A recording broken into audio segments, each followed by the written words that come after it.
그 다음에 힘을 다해서 하나님을 사랑하라. 과연 우리는 온 힘을 다해 하나님을 사랑할 수 있을까요? 단순히 우리의 몸의 힘, 즉 노동력만을 말하는 게 아닙니다. 세상의 힘은 뭡니까? 경제력, 즉 돈도 힘이고, 우리가 아끼는 시간도 힘이고요. 우리의 노동력. 그래서 내가 가진 모든 돈과 시간과 노동력을 아낌없이, 바라는 것도 없이 우리가 다 쏟아서 하나님을 사랑할 수 있습니까? 못합니다. 그 다음에 보십시오. 뜻을 다하여 하나님을 사랑을 합니다. 뜻을 다하여 우리가 하나님을 사랑할 수 있습니까? 당연히 없죠. 이제 뭐 생각도 안 하고 없다고 할게요, 여러분. 뜻을 다하여 하나님을 사랑한다는 말은 내 뜻, 내 생각 폐기 처분해도 됩니다. 이걸 깔고 있는 거예요. 오직 하나님의 뜻대로만 하는 것을 말해요.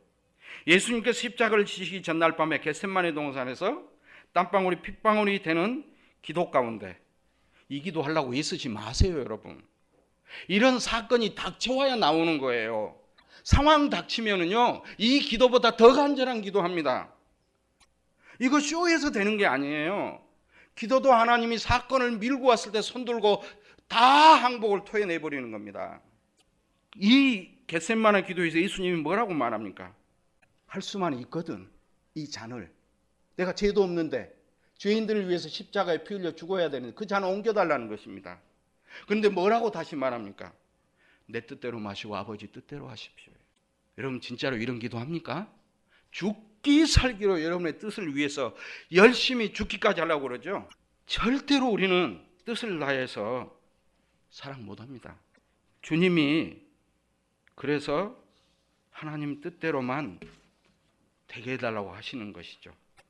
내 뜻대로 죽지 않고 사는 것인데 우리는 내 뜻대로 살려고 하는 거잖아요. 아무런 죄도 없는 나에게 남의 죄를 뒤집어서 억울하게 죽으라는 것이 하나님의 뜻이라고 하면 여러분 따르겠느냐는 것입니까? 아마 저라면 이런 하나님 안 믿는다고 하나님 내 원망과 도끼를 쏟아낼 것입니다. 결국 우리는 내 뜻만 원하는 자들이지, 주기도문을 하지만 그거 애워서 주문처럼 하는 것이고요. 사실 주님의 뜻이 오면 우리 다 거덜납니다. 우리의 노력, 우리의 공력, 우리의 열심 쌓아놓은 거 다 털어버립니다. 주님의 뜻만 이루어진다는 것입니다. 그래서 마음을 다하여, 목숨을 다하여, 힘을 다하여, 뜻을 다하여라는 말은 이러한 단어들이 다를지라도 다 같은 말이에요. 너는 죽고 너는 얻고 하나님만 있고 내 뜻만 있다는 그 말입니다. 그래서 하나님을 사랑하는 이 계명을 지킬 수 있는 인간은 선악과 따먹은 아담의 후손으로서 한 명도 없어요. 그러니까 걱정하지 마셔요. 오직 단 한 분이신 누구만이에요? 마음과 목숨과 힘과 뜻을 다해 하나님을 사랑했습니까? 예수 그리스도입니다.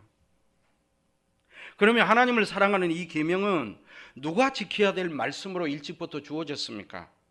예수님입니다. 예수님밖에 없다는 거예요.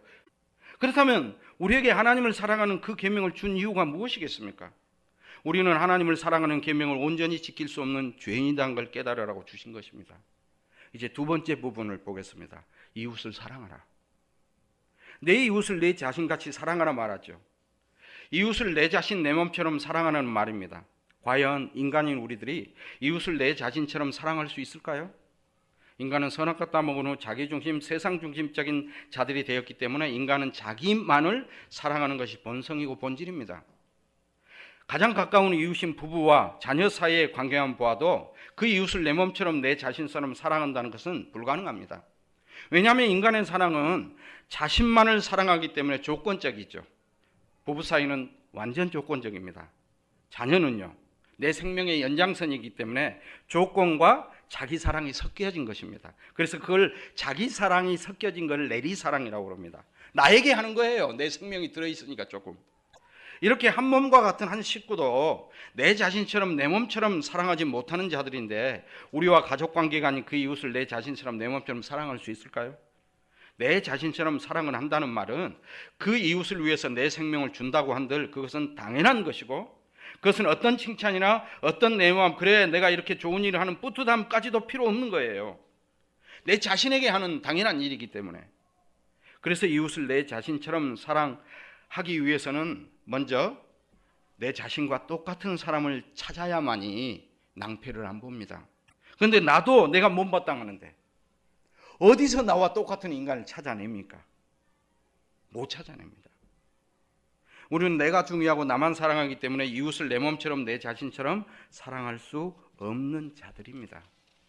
결국 영생을 얻기 위해서는 하나님을 마음과 목숨과 힘과 뜻을 다하여 사랑하고 이웃을 내 자신처럼 사랑하는 조건을 행해야 되는데 그 계명은 지킬 수 없는 자이기 때문에 인간의 행위로는 영생을 얻을 수 없다는 결론이 나오죠. 그래서 하나님 사랑과 이웃 사랑의 계명을 지키라고 주신 이유는 첫째 뭐겠습니까? 선악과 따먹은 아담의 후손들은 자기중심적 세상중심적인 자들이기 때문에 자기만을 사랑하고 자기 뜻이 중요하고 자기 마음만 중요하고 자기 목숨만 중요하는 하나님의 율법을 온전히 지키지 못하는 자들로서 영생을 얻지 못하는 죄인으로 폭로시키는 것입니다. 이러한 목적을 하나님께서 이러한 목적으로 율법을 주셨다는 걸 성령 안에서 사도 바울을 통해서 이미 말씀하셨어요. 갈라디아서 3장 10절에 보면 무릇 율법 행위에 속한 자들은 저주 아래 있나니 기록된 바 누구든지 율법책에 기록된 대로 모든 일을요. 어떤 일을 하고 어떤 일을 하고 모든 일을 항상 24시간 살아있는 동안 항상 행하지 아니하는 자는 저주 아래 있는 자예요. 율법책에 기록된 대로 가끔이나 어떤 부분에 대해서는 지키는 것이 아니고 모든 일에 항상 그 율법을 낱낱이 다 행하지 않으면 저주 아래 있다는 것입니다. 하나님이 준 율법을 통해서 우리는 영원한 저주 아래 있는 자라는 걸 드러내는 것입니다. 그런데 구약의 이스라엘 백성들뿐만 아니라 예수님 당시 유대인들, 바리새인들, 율법사들, 지금 예수를 믿고 있다고 하는 모든 자들이 인간 수준에서요, 인간들과 비교해 가면서 인간이 정한 상대적인 기준에 의해서 하나님의 율법을 지키면서 나는 당신보다 더 의로운 자이고 나는 하나님을 너보다 더 사랑하는 자이고 자기 가치를 드러내고 하나님 앞에서도 나는 저 세리 죄인과 같지 않고 하나님을 사랑하는 하나님으로부터 칭찬을 받을 수밖에 없는 나라는 것. 그래서 그 세리와 달리 바리새인 나 여기 왔습니다. 칭찬받을 만한 행위라고 나 여기 왔습니다. 이렇게 말하잖아요. 자기만 자랑한다는 것입니다. 하나님께서 죄를 깨달으라고 주신 그 율법을 가지고서도 인간은 자기 사랑의 도구로 삼아버린 자들이 있지요. 그래서 그 당시에 유대인들, 바리새인들, 율법사들 마찬가지고 오늘 우리들도요. 하나님의 말씀을 좀 안다는 것이고 종교행위, 교회를 다닌다는 걸 가지고 자기의, 자기 사랑, 자기 가치, 자기 안식을 누리는 것입니다. 오늘날 한국교회 성도들도 그렇죠. 왜냐하면 자기 사랑이 본능이기 때문입니다. 하나님의 말씀도 예배도 찬송도 헌금도 목사님한테 물어보세요. 예배, 찬송, 충성, 헌금 중에 뭘 제일 중요합니까? 그 중에 제일은 돈이다 이렇게 말해요. 솔직하게 이야기하라는 것입니다. 다 물어보세요. 목사님 까놓고 이야기하세요. 충성하는 성도가 좋습니까? 예배 안 빠는 성도가 됐습니까? 1년에 한두 번 나와도 돈 많이 낸 사람이 좋습니까? 돈입니다, 여러분. 이것이 판이에요, 판. 그래서 우리는 어떠한 프로그램을 하고 그 모든 걸 해도요, 결국 자기 유익, 자기 천국, 자기 존재, 자기 가치, 자기 자랑, 자기 부품, 자기 행복으로 만들어버리는 그런 본성적인 자기 집중적인 자이기 때문에 이런 것들을 훈장을 붙여가지고 다 이 훈장이 지옥 가는 티켓입니다. 여기서 이제 오해하니까 더 설명하겠습니다. 그러한 것을 그럼 하지 말라는 것이 아니고 그 방향성, 예수님의 십자가로 가야 됨에도 불구하고 자기 자신에 간다는 것입니다. 다시 말하면 이러한 것들을 통해서 정말로 내 자신이 죄인일 수밖에 없고 오직 주님의 십자가에 흘리신 그 피의 사랑으로 주님의 생명을 얻고 영생을 얻고 주님의 증인으로 주님에 의해서 사는 자임이 맞습니다. 이 고백을 내야 되는데 너 이거 받았냐? 제자훈련 받았어? 어디까지 했어? 마치 피아노 무슨 그 연습하듯이 체르니 몇 번까지 쳤어? 나보다 수준이 낮구나. 그러면 나 앞에 조용히 해. 너 어디 저기 집회 갔다 왔어? 그거 알아? 발 씻었어? 조용히 해. 이것이 인간의 죄악이에요. 인간은 모든 걸 해도 죄만 생산해내는 자들입니다. 그것이 다윗의 고백이에요. 시편 51편에. 그래서 오직 예수 그리스도의 피로만 천국 백성이 된다는 말이 맞고 나는 죄인일 뿐입니다. 성령 안에서 순간순간 고백하고 그러나 또다시 세상을 보면 본성에 이끌려 내 중심, 세상 중심으로 살아가는 길로 갈 수밖에 없다는 것을 아는 것, 이것이 성도와 불신자의 차이일 뿐입니다. 여러분, 이 차이뿐이에요. 이제 그것보다 더 중요한 일이 있어요. 율법을 주신 이유가, 못 지킬 율법을 주신 이유가, 첫 번째보다 더 중요한 이유는 뭐겠습니까? 율법을 주신 목적은, 영생은 율법 지켜서 되는 것이 아니고 오직 예수님의 십자가의 피로부터만 주어진다는 걸 깨닫게 하기 위함이에요. 율법이 영생을 주신 것이 아니고 오직 예수 그리스도의 십자가의 피에 의해서 선물로 예수님이 영생을 준다는 것입니다. 너가 이웃을 택하는 게 아니고 예수가 영생을 준 자가 이웃이야, 이 말이에요. 다음 주에 보면 갈라디아서 3장 24절에 나오죠. 이와 같이 율법이 우리를 그리스도로 인도하는, 옛날에는 이걸 몽학선생이라고 잘 해놨는데 초등선생으로 또 바꿔놨어요. 성경을 모르면 번역을 너무 인간이 이해하기 쉽게 한다고 엉터리로 해요. 초등학교 선생님, 초등교사가 되어 율법이 우리로 하여금 믿음으로 말미암아 의롭다함을 얻게 하려 함이라. 이 초등교사는 이전에는 몽학선생이라고 해놔서 조금 더 나았는데 초등학교 선생님으로 해놨어요. 이 초등교사, 율법이 초등교사 몽학선생하고 같은데 누구에게 인도한 가니 예수 그리스도께 인도한다는 것입니다.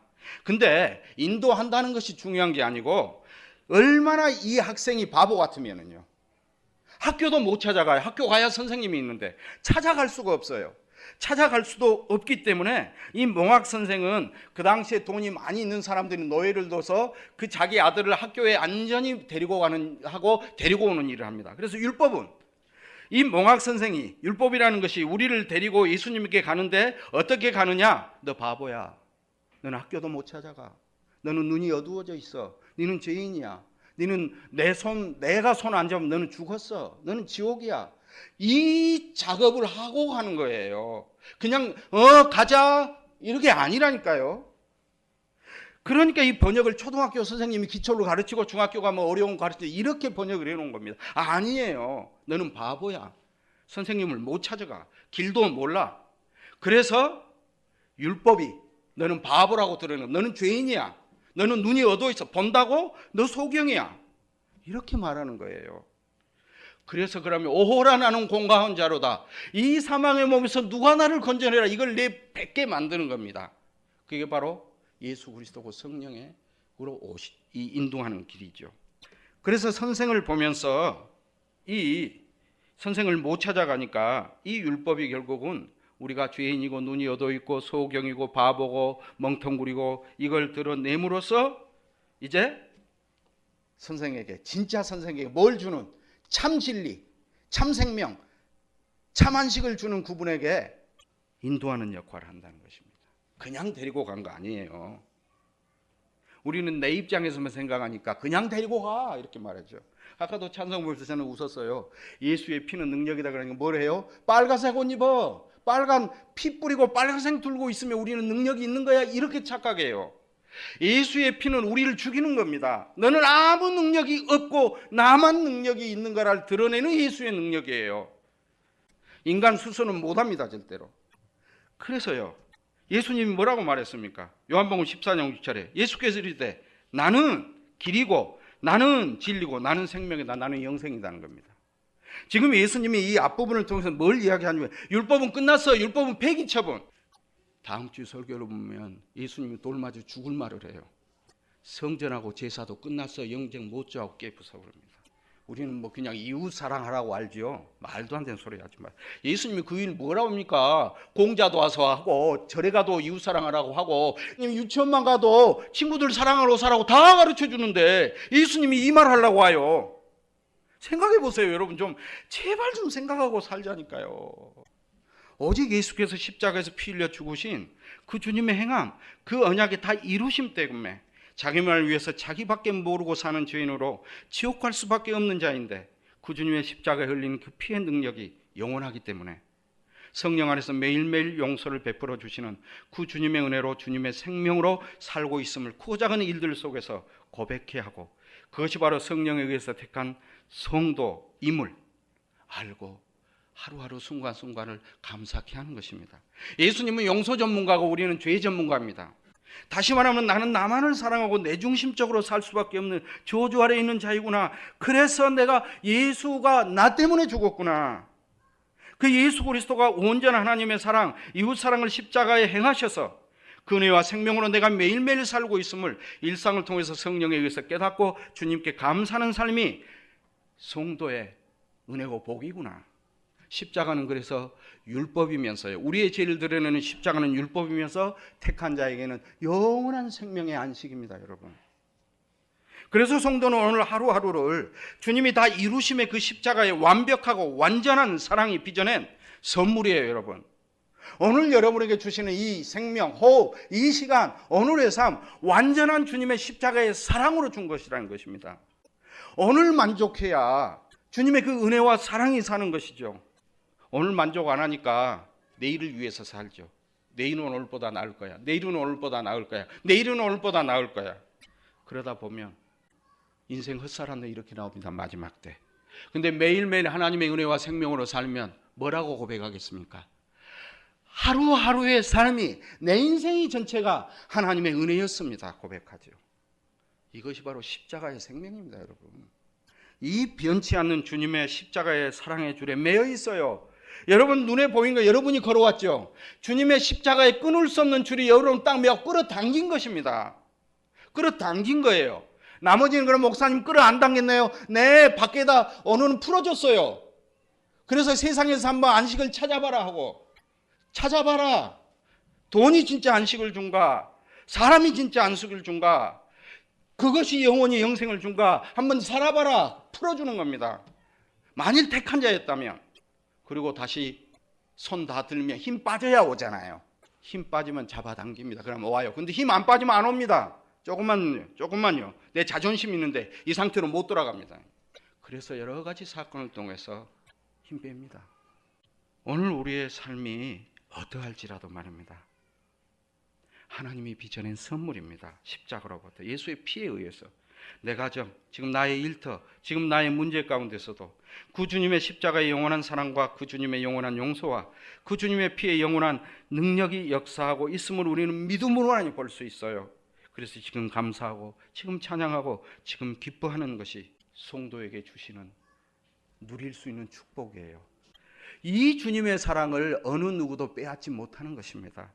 이 변치 않는 주님의 십자가의 사랑 중에 매여 있어서 그 주님의 사랑이 우리를, 사랑으로부터 우리를 끊어버릴 수 있는 것이 이 세상에 어떤 영적인 피조물일지라도 아무것도 없다는 것입니다. 그래서 이 한 주간도 주님의 은혜가 넘치고 주님의 감사가 움직이게 하는 복된 성도의 은혜가 인도하는 삶이 되시기를 주님의 이름으로 축원합니다. 시청해 주셔서 감사합니다.